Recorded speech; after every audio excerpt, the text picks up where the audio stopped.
नमस्कार दोस्तों, मैं आशा करता हूँ आप लोग एकदम सही होंगे। आज हम इस वीडियो में बहुत ही महत्वपूर्ण विषय पे बात करेंगे। देखिए, डोनाल्ड ट्रंप ने पूरे विश्व को चौंका दिया है अपनी एक अनाउंसमेंट के बाद। क्या अनाउंसमेंट? हम हाल ही में हमने देखा कि किस तरीके से department of government efficiency US government आने वाली यूएस गवर्नमेंट डोनाल्ड ट्रंप ने अनाउंस किया है। इस डिपार्टमेंट ऑफ गवर्नमेंट एफिशिएंसी को लीड करेंगे एलन मस्क और भारत के विवेक रामास्वामी। तो भारत के विवेक रामास्वामी और एलन मस्क जो डीओजीई डिपार्टमेंट ऑफ गवर्नमेंट एजेंसी को लीड करेंगे, उसी के कंटिन्यूएशन में एक बहुत ही बड़ी अनाउंसमेंट हुई है जिसमें कि यूएसए के न्यू स्पाई चीफ का अनाउंसमेंट हुआ है। देखिए, यूएसए के नए स्पाई चीफ का जो अनाउंसमेंट हुआ है वो ये लेडी हैं जिनका ये फेस यहाँ पे आप इस थंबनेल में देख सकते हैं। तो इनका नाम तुलसी गबर्ड है। तो तुलसी गबर्ड नाम है तो आप ये कनेक्ट कर सकते हैं कि ये हिंदुस्तान की होंगी। देखिए, इस वीडियो में हम समझने का प्रयास करेंगे कि तुलसी गबर्ड कौन है, कहाँ की रहने वाली है, क्या ये नेटिव अमेरिकन है या फिर इंडियन है, और इनका भारत के साथ कैसा संबंध है, क्या कनेक्शंस है। तो चलिए स्टार्ट करते हैं। देखिए, तुलसी गाबर्ट सबसे पहले हम समझ लेते हैं कि तुलसी गाबर्ट एक हिंदू लॉ मेकर हैं। First Hindu law maker named as a Trump's spy chief. देखिए, स्पाई चीफ का मतलब हम समझेंगे कि स्पाई चीफ का क्या रोल होता है यूएस गवर्नमेंट में। तो बेसिकली जो यूएस की स्पाई एजेंसी होती हैं वो बहुत सारे कार्यभार को संभालती हैं, जैसे कि यूएस इंटेलिजेंस एजेंसीज किस तरीके से मॉनिटर किया जाएगा और किस तरीके से उनके जो इंटरनल मिलिट्री आर्मी और बाकी जितने भी उनके पावर बैकअप हैं किस तरीके से फंक्शन करेंगे, इन सब की जो रिस्पॉन्सिबिलिटी होती है वो स्पाई चीफ के हाथ में होती है। तो इस समय वो अनाउंस की जा चुकी है एज अ तुलसी गाबर्ट। वो फर्स्ट हिंदू लॉ मेकर हैं। ध्यान दीजिएगा, ये जब भी हिंदू लॉ मेकर की बात की जाती है तो ये कतई बात नहीं की जाती कि वो एक इंडियन है। देखिए, उनके पेरेंट्स जो हैं वो प्रारंभ से ही यूएसए के हैं, यूएसए में पले बड़े हैं। She born and bought up in USA only. But उनके पेरेंट्स ने हिंदू धर्म को अपना लिया था और ऐसे बहुत समय इंसिडेंट्स आए हैं जो कि ऐसा देखने को मिला है कि वो काफी ज्यादा हिंदू आइडियोलॉजीज को मानती हैं। तो समाचार ये है कि वो पहली हिंदू लॉ मेकर हैं जो कि यूएस गवर्नमेंट में पार्टिसिपेट करेंगी आने वाले समय में। अब समझ लेते हैं कि क्या है इनका बैकग्राउंड। तो इन शॉर्ट में अगर हम देखें तो Tulsi Gabbard served in army national guard for over 2 decades. लगभग 2 डेकेड से इन्होंने आर्मी में सर्व किया है। She broke ties with democratic parties in 2022। दिसंबर 2022 में इन्होंने जो अपने संबंध हैं डेमोक्रेट्स पार्टी के साथ खत्म करके ये रिपब्लिकन को ज्वाइन कर लिया इन्होंने और ये डोनाल्ड ट्रंप के साथ आ गई हैं। She endorsed Donald Trump for presidency earlier this year. और इसी के साथ उन्होंने इंडोर्स किया था प्रेसिडेंसी को इसी साल। और अगर हम इनके बारे में और समझें तो US president elect Donald Trump on Wednesday यानी कि आप समझ सकते हैं यह बात की जा रही है परसों की। तो यहाँ पर तुलसी गाबर्ट को as a director of national intelligence, बहुत ही बड़ा पोस्ट होता है यूएसए में, नेशनल इंटेलिजेंस इनके हाथ में दे दिया गया है। और इस अनाउंसमेंट के साथ तुलसी गाबर्ट बन गई हैं पहली हिंदू कांग्रेस वुमेन। अब आगे देखते हैं कि यूएस अलाइज जो इस चीज को है सिक्योरिटी पिक्स इनके हाथ में पूरा क्लोजली, जितनी सिक्योरिटी यूएस सिक्योरिटी की बात रहेगी वो तुलसी गाबर्ट के हाथ में आ गया है।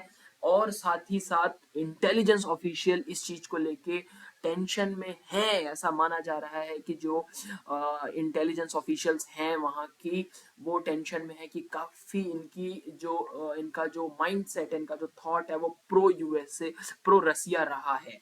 माफ कीजिएगा, प्रो रशिया रहा है। तो ये काफी बार ये बता चुकी हैं कि बिल्कुल भी उनका ऐसा विचार नहीं है, वो प्रो रशिया है। काफी सारे स्पीचेस में उन्होंने ये चीज कंफर्म किया है कि वो सिर्फ यूएसए वेलफेयर के लिए बात करती हैं, यूएसए के डेवलपमेंट की बात करती हैं। ऐसा कोई थॉट नहीं है जो कि प्रो रशिया हो या समथिंग एल्स।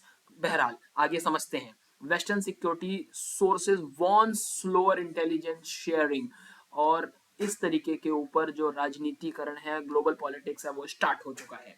तो खबर यह है कि national intelligence of USA will be Gabbard and जो डेमोक्रेटिक कांग्रेस वुमेन है वो लीड करेंगी आने वाले समय में। ये खबर बहुत इंपॉर्टेंट है। इनका इंडिया को लेके काफी अच्छा प्रभाव है। अगर मैं इंडिया के संदर्भ में बात करूं तो इनका भारत के संबंध बहुत ही अच्छे हैं। काफी बार इन्होंने पाकिस्तान को क्रिटिसाइज किया है, पाकिस्तान के टेररिज्म को क्रिटिसाइज किया है। देखिए, समझने वाली बात यहाँ पर यह है कि पाकिस्तान जिस तरीके से हिंदुस्तान को आने वाले आए दिन परेशान करता रहता है, चाहे वो पीओके का इशू वो बनाए, चाहे वो टेररिज्म फैलाने की बात हो या किसी भी तरीके की बात हो, तो तुलसी गाबर्ड एकदम क्लियर स्टेटमेंट पाकिस्तान के अगेंस्ट देती हैं। जो गलत है वो गलत है, जो सही है वो सही है डेफिनेटली। और उनका जो थॉट है वो जो यूएसए के लिए है वो हमेशा ये रहा है कि वो किसी भी टाइप की कोई प्रो रशिया या समथिंग नहीं है, बट हाँ वो नेशन फर्स्ट की पॉलिसी के साथ आगे काम करती हैं। ऐसा उन्होंने बहुत बार बताया है। भारत के लिए वो शांति चाहती हैं और यही चीज उन्होंने कई स्टेटमेंट में पाकिस्तान को ताना कसते हुए उन्होंने काफी बार कहा है। अब समझते हैं कि इन तुलसी गाबर्ड का क्या बैकग्राउंड है, क्या इंट्रोडक्शन है। तो समझिए, तुलसी गाबर्ड अमेरिकन पॉलिटिशियन है और वो 12 अप्रैल 1981 को उनका जन्म हुआ था। और जैसा कि मैंने बताया वो अमेरिकन बॉर्न एंड बॉटअप हैं। उनका पॉलिटिकल कैरियर कुछ इस प्रकार रहा है।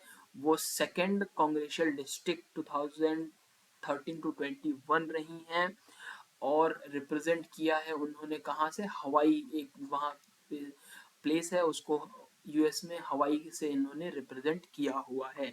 मिलिट्री सर्विसेज में इन्होंने अपने जो योगदान दिए हैं वो इन्होंने एज नेशनल आर्मी गार्ड अपने आप को सर्व किया है और कुछ तरीके से उन्होंने कुछ कॉम्बैट जोन्स में इराक और कुवैत जैसे जगहों पर इन्होंने अपनी ड्यूटी दी है। अगर इनकी हिस्ट्रिक माइलस्टोन की बात करें तो इनका हिस्टोरिक माइलस्टोन ये था कि वो फर्स्ट हिंदू विमेन अब बन गई हैं जो कि अमेरिकन कांग्रेस के लीड अमेरिकन कांग्रेस वुमेन होगी। आने वाले समय में वो लीड एज ए लीड करती हुई दिखेंगी।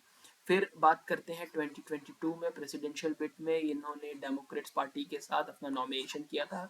आगे चल के इन्होंने वो चीज़ें ख़त्म कर दिया और प्रेसिडेंशियल के साथ आगे कंटिन्यू नहीं कर पाई। बट 2022 में इन्होंने अपना अलाइज जो था डेमोक्रेट्स के साथ इन्होंने तोड़ के डोनाल्ड ट्रंप की पार्टी रिपब्लिकन का अलाइव ज्वाइन रिपब्लिकन के साथ ये जुड़ गई थी। आगे समझते हैं कि ये वेल इंट्रोनेशनलिस्ट फॉरेन पॉलिसी के नाम से जानी जाती है। क्लाइमेट चेंज, क्लाइमेट एक्शंस और जो बाकी सारी चीज़ों पे क्रिटिकल स्टेटमेंट देनी होती हैं, बहुत अच्छी तरीके से अपने स्टेटमेंट्स रखती हैं और इनको ग्लोबल पॉलिटिक्स में काफ़ी अच्छा अच्छे तरीके से देखा जाता है। आने वाले समय में इनका जो महत्व रहेगा ग्लोबल पॉलिटिक्स में बहुत ही इम्पोर्टेंट रहने वाला है और ये जियो पॉलिटिक्स में बहुत ही इम्पोर्टेंट भूमिका अदा करने वाली है। तो आप हमारे साथ जुड़े रहिए, बने रहिए। हम आने वाले समय में इस प्रकार की और वीडियो का एनालिसिस करेंगे और समझने का प्रयास करेंगे। तब तक के लिए बहुत बहुत धन्यवाद। Thank you.